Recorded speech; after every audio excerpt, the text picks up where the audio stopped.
Hello, good evening. Gagawa tayo ng mga pampaswerte na nakita ko lang to sa kay Windra. Subukan natin kung suswertein tayo sa next year. Ito, may bigas. Ito ay asin. Ito naman ay coin. Kasi daw, year of the horse. Kaya may apoy daw ang horse. Kaya puro barya. Kasi ang barya daw ay hindi nasusunog.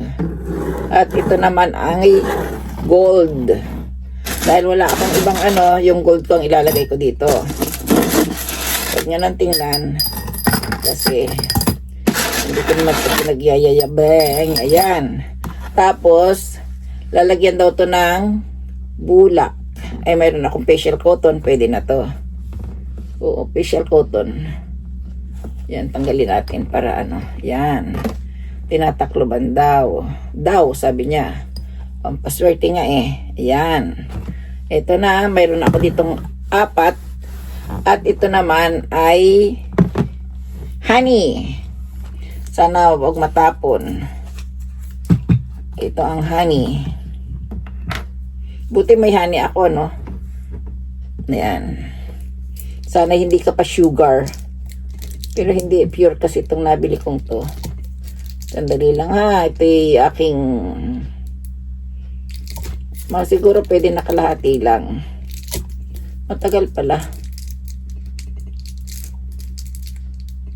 Matagal pala ang pagtatanggal nito. Ayan.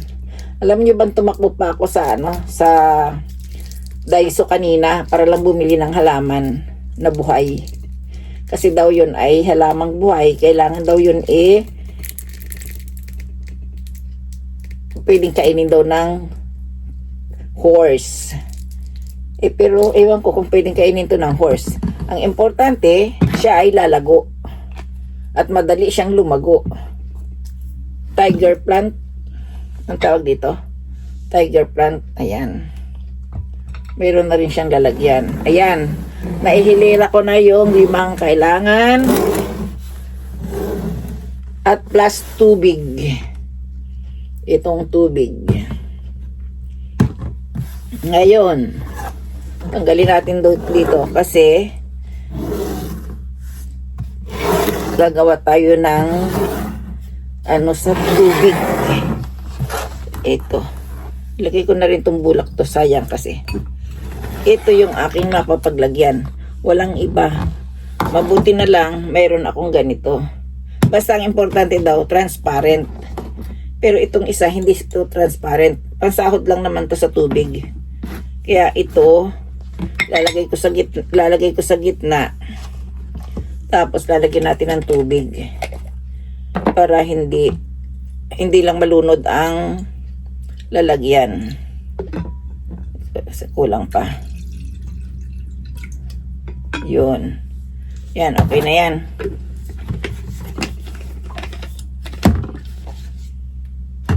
Sana i-certain tayo sa next year. Tapos, ito na. Ilalagay ko dito ang halaman. Paano ba makikita ang halaman? Ayan, ganyan na lang. Tiger plant to, diba? At meron ako ditong itlog. Sana hindi nabasag kanina. Bali, 12 itlog. Kasi daw, 1 year. Sana'y magkasya. Ayan. 2. Uy. 3. Hamo daw malunod ang itlog. 4. 5. Wala, hindi yata magkakasya. 6. 7. 8. Patayo na lang. 9. Magsiksikan. Patayo natin ang itlog para kasya.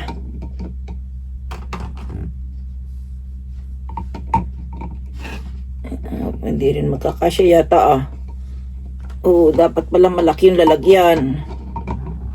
Magkadikit-dikit na lang. Ayan. 12.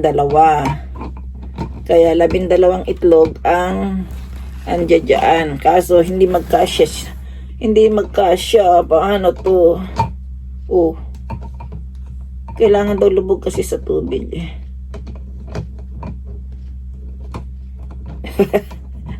Nasirang experiment ko. Ayan. Okay na. Okay na to. Ayan. Pwede na. Ganyan daw ang gagawin. Tapos, ito naman, kung saan lang natin pwedeng ilagay. Kung saan mo gustong ilagay. Ayan, ang asin, ang bigas. Buti na lang may bigas ako eh. Ang coins. Ito naman mga coins lahat ito oh. Sana'y pala rin. Dumami pa to. No? Yan.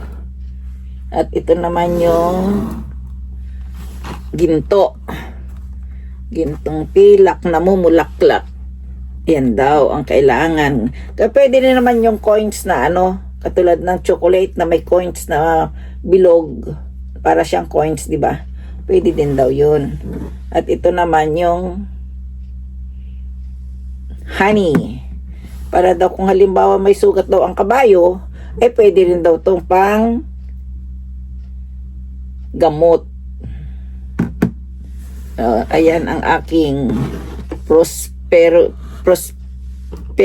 Ano ba yun? Kayo nang bahala doon. Pampaswerte. Ngayon, ito, bukas, pag kukunin ko pa rin yung itlog, no? Kasi, ito paglalagyan ko. Hindi rin naman ako bumili na ng fruits kasi nga, ang mahal ng prutas ngayon.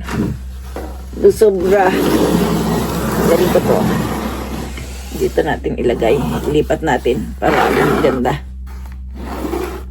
Kasi ang lamisa ko ay puno ng kaikikan. Tapos ito kamuting kahoy extra. Ayan ang aking pampaswerte. Sana swertehin tayo ngayong taong darating. Kapag sinwerte, kasama kayo sa blazing. Alam nyo naman, hindi ako maramot. Ayan, ang blazing natin, yan ang itlog. Sana ako ay swertihin. Year of the Horse. Sayonara, maikling kwento ni Lola.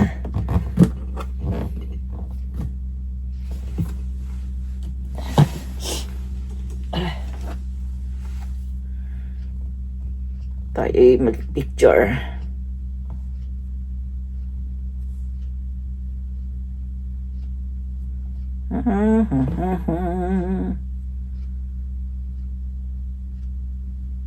Ayan.